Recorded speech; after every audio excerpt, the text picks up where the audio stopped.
Hello friends, welcome to RTS Masti YouTube channel पे आप सभी का स्वागत है। मैं रितेश आप सभी का स्वागत करता हूं। आज है 10 अगस्त 2021 और 10 अगस्त 2021 से जितने भी इम्पोर्टेंट करेंट डिस्कशन करेंगे इस वीडियो में, साथ में इसका इम्पोर्टेंट फैक्ट भी करेंगे और लास्ट में 10 स्टैटिक जीके भी करेंगे। तो दोस्तों, आप इस चैनल पर नए हैं तो चैनल को सब्सक्राइब करके बेल बटन दबा दें। चलिए दोस्तों, करते हैं क्वेश्चन को स्टार्ट। पहला क्वेश्चन है, नेपाल देश के नए प्रधानमंत्री कौन बने हैं? तो ये नेपाल देश के नए प्रधानमंत्री या केपी शर्मा ओली बने हैं। इसका राइट आंसर होगा option number B, KP Sharma Oli. हाल ही में शेर बहादुर देउवा नेपाल के प्रधानमंत्री बने थे, परंतु वह बहुमत साबित करने में असफल रहे, इसलिए केपी शर्मा ओली को फिर से प्रधानमंत्री बनाया गया। केपी शर्मा ओली शेर बहादुर देउवा की जगह लेंगे। तो अब आप बात आई है नेपाल की, तो नेपाल के बारे में इंपोर्टेंट फैक्ट जान लेते हैं। नेपाल भारत का पड़ोसी देश है और एशिया महाद्वीप में स्थित है। नेपाल की राजधानी काठमांडू है। नेपाल की करेंसी नेपाली रुपया है। नेपाल की राष्ट्रपति है विद्या देवी भंडारी है। नेपाल के प्रधानमंत्री केपी शर्मा ओली फिर से बन गए हैं। नेपाल भारत के 5 राज्यों को छूता है: उत्तराखंड, उत्तर प्रदेश, बिहार, पश्चिम बंगाल, सिक्किम। दुनिया की सबसे ऊंची चोटी माउंट एवरेस्ट, जिसकी ऊंचाई 8,848.86 मीटर है, यह भी नेपाल में स्थित है और इसे नेपाल में सागरमाथा के नाम से जाना जाता है। नेपाल की सबसे लंबी नदी कर्णाली नदी है, जिसे घाघरा नदी भी कहते हैं। भारत का कौन सा राज्य नेपाल के साथ सबसे लंबी सीमा बनाता है? तो उत्तर प्रदेश बनाता है। महात्मा बुद्ध का जन्म नेपाल में लुबनी में हुआ था। सार्क का मुख्यालय काठमांडू नेपाल में है। नेपाल की संसद का नाम राष्ट्रीय पंचायत है। भारत और नेपाल के बीच कौन सा युद्धाभ्यास होता है? तो सूर्य किरण होता है। अगला क्वेश्चन है, आईटीबीपी के इतिहास में पहली बार 2 महिला कॉम्बैट अधिकारी, 2 लड़ाकू महिला अधिकारी को शामिल किया गया है। इसका क्या नाम है? तो इसका नाम प्रकृतिक और दीक्षा है। इसका राइट आंसर होगा ऑप्शन नंबर डी, उपयुक्त ए और बी दोनों। आईटीबीपी के इतिहास में पहली बार 2 महिला कॉम्बैट अधिकारियों की नियुक्ति हुई है। सूरी में आयोजित आईटीबीपी अकादमी में पासिंग आउट परेड में इन 2 महिलाओं को कॉम्बैट अधिकारी के रूप में शामिल किया गया है। तो अब बात आया आईटीबीपी का। तो आईटीबीपी का फुल फॉर्म है Indo Tibetan border police, Hindi में कहा जाए तो भारत तिब्बत सीमा पुलिस बल। इसकी स्थापना 24 अक्टूबर 1962 को की गई थी। इसकी मुख्यालय नई दिल्ली है। इसका महानिदेशक एस देसवाल है और इसका मोटो क्या है? तो शौर्य, दृढ़ता, कर्म और निष्ठा है। अगला क्वेश्चन है, भारतीय नौसेना ने किस देश की नौसेना के साथ द्विपक्षीय अभ्यास जायद तलवार युद्ध अभ्यास किया है? तो यह किया है संयुक्त अरब अमीरात के साथ किया है। इसका राइट आंसर होगा ऑप्शन नंबर बी, संयुक्त अरब अमीरात। भारतीय नौसेना और संयुक्त अरब अमीरात ने अबू धाबी के तट पर जायद तलवार युद्ध 2021 द्विपक्षीय युद्धाभ्यास आयोजित किया है। इस अभ्यास के दौरान दोनों देशों की नौसेना के बीच लक्ष्य साधने, बचाव और राहत अभियान चलाने तथा आपसी सहयोग पर बल दिया गया है। पूरे अभ्यास के दौरान हेलीकॉप्टर का व्यापक रूप से इस्तेमाल किया गया है। अब देख लेते हैं टॉप 5 युद्धाभ्यास के बारे में। संयुक्त सैन्य अभ्यास कोरपैट यह भारत थाईलैंड के बीच हुआ। इन यू नेव 4 संयुक्त सैन्य अभ्यास भारत और यूरोपीय संघ के बीच। सी ब्रिज ड्रिल्स नामक युद्धाभ्यास यूक्रेन और अमेरिका के बीच यह हुआ। त्रिपक्षीय TTX 2021 भारत, श्रीलंका और मालदीव के बीच हुआ। इंद्र 2021 सैन्य अभ्यास यह भारत रूस के बीच हुआ। अगला क्वेश्चन है, विश्व के स्वदेशी लोगों का अंतर्राष्ट्रीय दिवस कब मनाया गया है? तो यह विश्व भर के स्वदेशी लोगों के लिए अंतर्राष्ट्रीय दिवस यह 9 अगस्त को मनाया गया। इसका राइट आंसर होगा ऑप्शन नंबर सी, 9 अगस्त। संयुक्त राष्ट्र द्वारा हर साल 9 अगस्त को विश्व भर के स्वदेशी लोगों का अंतर्राष्ट्रीय दिवस मनाया जाता है। यह दिन दुनिया की स्वदेशी आबादी के अधिकारों की रक्षा करने और उन उपलब्धियों और योगदानों को सम्मानित करने के लिए मनाया जाता है। 2021 में इसकी थीम है कोई छूटे ना, स्वदेशी लोग और एक नए सामाजिक के अनुबंध का आह्वान। अब देख लेते हैं पिछले करंट अफेयर्स का रिवीजन। महत्वपूर्ण दिवस जो जुलाई मंथ का है। अंतर्राष्ट्रीय शतरंज दिवस यह 20 जुलाई को मनाया गया। विश्व मस्तिष्क दिवस यह 22 जुलाई को मनाया गया। राष्ट्रीय प्रसारण दिवस यह 23 जुलाई को मनाया गया। आयकर दिवस यह 24 जुलाई को मनाया गया। कारगिल विजय दिवस यह 26 जुलाई को मनाया गया। अगला क्वेश्चन है, पीएम दक्ष पोर्टल और मोबाइल ऐप किस मंत्रालय ने लॉन्च किया है? तो यह पीएम दक्ष पोर्टल और मोबाइल ऐप यह सामाजिक न्याय मंत्रालय ने लॉन्च किया है। इसका राइट आंसर होगा ऑप्शन नंबर ए, सामाजिक न्याय मंत्रालय। केंद्रीय सामाजिक न्याय और अधिकारिता मंत्री डॉक्टर वीरेंद्र कुमार ने पीएम दक्ष नाम से एक पोर्टल और मोबाइल एप्लीकेशन का अनावरण किया है, जिसका उद्देश्य कौशल विकास योजना को लक्षित समूहों के लिए सुलभ बनाना है।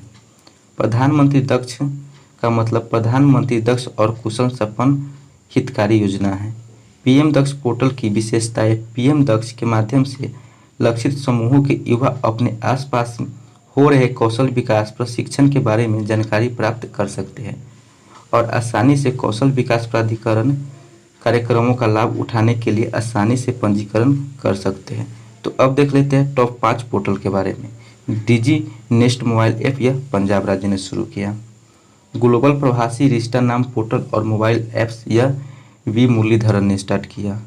मो जंगल नो योर फॉरेस्ट लैंड यह मोबाइल ऐप उड़ीसा ने लॉन्च किया। जनता दर्शन मोबाइल ऐप यह उत्तर प्रदेश राज्य ने शुरू किया। स्नैकपीडिया मोबाइल ऐप यह केरल राज्य ने शुरू किया। अगला क्वेश्चन है, टोक्यो ओलंपिक 2020 किस देश ने सबसे ज़्यादा पदक जीता है? तो यह सबसे ज़्यादा पदक अमेरिका ने जीता है।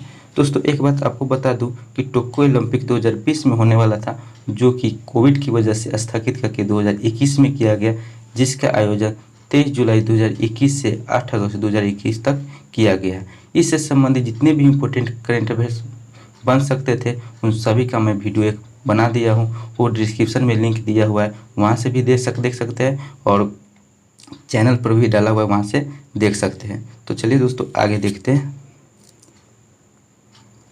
अमेरिका ने कुल 113 पदक जीते हैं और इसमें से 39 स्वर्ण, 41 रजत, 33 कांस्य पदक शामिल हैं। दूसरे स्थान पर चीन ने 88 पदक जीते हैं और इसमें 38 गोल्ड, 32 सिल्वर और 18 ब्रॉन्ज मेडल हैं।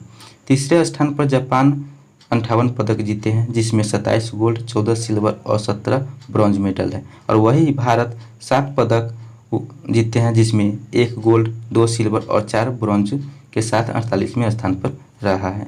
अगला क्वेश्चन है, 8 अगस्त 2021 को भारत छोड़ो आंदोलन की कौन सी वर्षगांठ मनाई गई है? तो यह 79 वर्षगांठ मनाई गई, नहीं 79वीं वर्षगांठ मनाई गई। इसका right answer option number C, 79वीं। 8 अगस्त 2021 को भारत छोड़ो आंदोलन की 79वीं वर्षगांठ मनाई गई है। देश के स्वतंत्रता संग्राम में 8 अगस्त के दिन का एक खास महत्व है। दरअसल महात्मा गांधी ने अंग्रेजों को भारत से निकालने के लिए कई अहिंसक आंदोलन का नेतृत्व किया और इसी क्रम में उन्होंने 8 अगस्त 1942 को भारत छोड़ो आंदोलन की शुरुआत की थी। अब देख लेते हैं भारत के टॉप 5 महत्वपूर्ण आंदोलन। महात्मा गांधी द्वारा चंपारण आंदोलन 1917 में की गई थी। खिलाफत आंदोलन 1920 में हुआ। असहयोग आंदोलन 1920 में हुआ। सविनय अवज्ञा आंदोलन 1930 में हुआ। भारत छोड़ो आंदोलन 1942 में हुआ। अगला क्वेश्चन है, प्रधानमंत्री नरेंद्र मोदी ने प्रधानमंत्री उज्ज्वला योजना के दूसरे चरण उज्ज्वला 2.0 योजना की शुरुआत की है। इसमें क्या मुफ्त में बांटे जाएंगे? तो इसमें एलपीजी गैस कनेक्शन बांटे जाएंगे। इसका राइट आंसर होगा option number B, LPG gas connection. प्रधानमंत्री उज्ज्वला योजना, यह योजना मूल रूप से गरीब रेखा से नीचे की महिलाओं को एलपीजी कनेक्शन वितरित करने के लिए शुरू की गई है। प्रधानमंत्री नरेंद्र मोदी ने प्रधानमंत्री उज्ज्वला योजना के दूसरे चरण की शुरुआत की है। इस उज्ज्वला 2.0 योजना में मुफ्त एलपीजी गैस कनेक्शन दिए जाएंगे। प्रवासियों को राशन कार्ड या एड्रेस प्रूफ जमा करने की जरूरत नहीं होगी। इस योजना के पहले चरण 2016 से 2019 में सरकार ने 8 करोड़ परिवारों को एलपीजी कनेक्शन मुहैया कराए थे। अगला क्वेश्चन है, उत्तराखंड सरकार ने किसे महिला सशक्तिकरण और बाल विकास विभाग का ब्रांड एम्बेसडर बनाया है? तो यह वंदना कटारिया को बनाया है। इसका राइट आंसर होगा option number B, Vandana Kataria.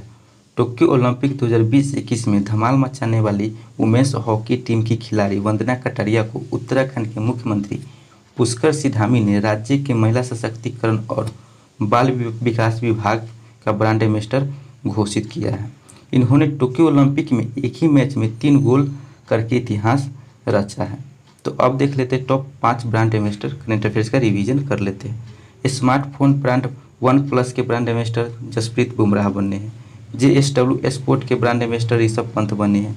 Khadi प्राकृतिक पेंट के ब्रांड एम्बेसडर ये नितिन गडकरी बने हैं। इतालवी लग्जरी ब्रांड बीवी लग्जरी के वैश्विक ब्रांड एम्बेसडर बने हैं तो प्रियंका चोपड़ा बने हैं। भारत में मोटो जीपी के ब्रांड एम्बेसडर जॉन अब्राहम बने हैं। अगला क्वेश्चन है, the year that was not the diary of 14 year old नामक पुस्तक लॉन्च हुई है। यह पुस्तक किसने लिखी है? तो यह लिखी है ब्रिसा जैन ने। इसका राइट आंसर होगा ऑप्शन नंबर ए, ब्रिसा जैन। इस पुस्तक का विमोचन वयोवृद्ध अभिनेत्री शबना आजमी ने किया है। तो दोस्तों अब 1 मिनट में इसका शॉर्ट रिवीजन कर लेते हैं। पहला है, नेपाल देश के नए प्रधानमंत्री कौन बने हैं? तो यह KP शर्मा ओली बने हैं। ITBP के इतिहास में पहली बार 2 महिला कॉम्बैट अधिकारी, 2 लड़ाकू महिला अधिकारी को शामिल किया गया है। इनका नाम क्या है? तो यह प्रकृतिक और दीक्षा है। भारतीय नौसेना ने किस देश की नौसेना के साथ द्विपक्षीय युद्धाभ्यास जायद तलवार 2021 किया है? तो यह संयुक्त अरब अमीरात के साथ किया है। विश्व भर में स्वदेशी लोगों का अंतर्राष्ट्रीय दिवस कब मनाया गया है? तो यह 9 अगस्त को मनाया गया है।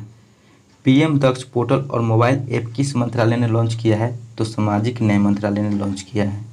टोक्यो ओलंपिक 2020 में किस देश ने सबसे ज़्यादा पदक जीते हैं? तो अमेरिका ने सबसे ज़्यादा पदक जीते हैं। 8 अगस्त 2021 को भारत छोड़ो आंदोलन की कौन सी वर्षगांठ मनाई गई है? तो 79वीं वर्षगांठ मनाई गई है।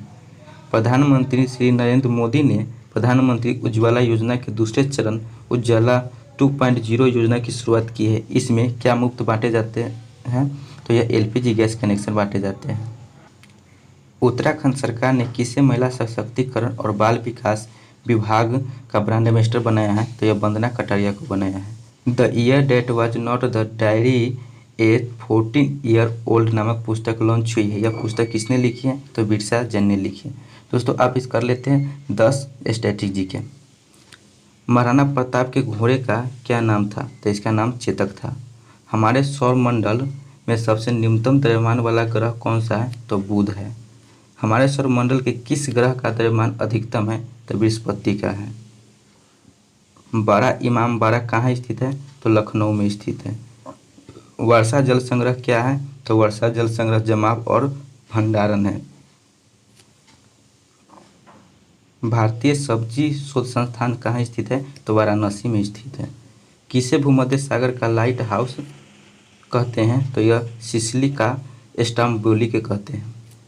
गैर जनजाति किस जनजाति से संबंधित है? तो यह मुरिया जनजाति से संबंधित है।